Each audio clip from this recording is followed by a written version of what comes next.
Nah, dia akan mengalami mineralisasi dan dia akan presipitasi di dalam di permukaan grain batuan gitu ya. Jadi bisa kita bilang ya akan permanen CO2 sebagai mineral di dalam reservoir gitu. Jadi ada 4 mekanisme utama yang bisa meningkatkan yes CO2 itu akan stay di sana gitu ya.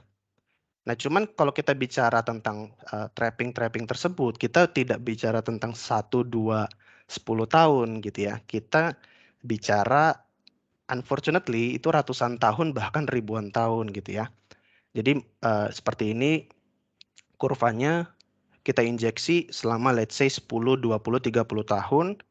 Pada periode itu CO2 akan trap filling sembari dia physical trapping gitu ya di caprock, di seal dan lain sebagainya. Baru dia dissolution, residual trapping, mineralisasi ini butuh waktu yang sangat lama, adsorpsi dia menempel di permukaan batuan seperti itu. Dan ini butuh waktu yang cukup panjang. Tapi nggak apa-apa kalau kita bisa menjamin CO2 yang leaking, yang rilis kembali ke permukaan itu sedikit, kita bisa cukup confident CO2 stay there dan menunggu waktunya aja mengalami mineralisasi. Nah, ini ada beberapa skenario injeksi ya, berdasarkan bagaimana kita mengetahui karakter dari reservoir. Jadi ada yang pakai skenario A, jadi dia inject gitu ya, inject dan dia langsung menuju ke reservoir yang karakter-karakternya itu memungkinkan terjadinya solubility trapping, mineral trapping, dan mineralization trapping seperti itu ya, langsung aja gitu.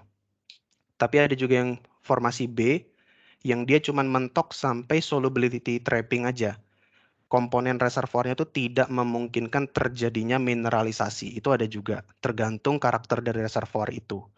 Ada juga yang skema C, gitu ya. Jadi dia nginjek dulu dan somehow di dalam reservoir dia bertemu dengan zona yang memungkinkan terjadinya solubility trapping, apa namanya mineral trapping dan lain sebagainya. Jadi dia bisa masuk ke tracking yang ini.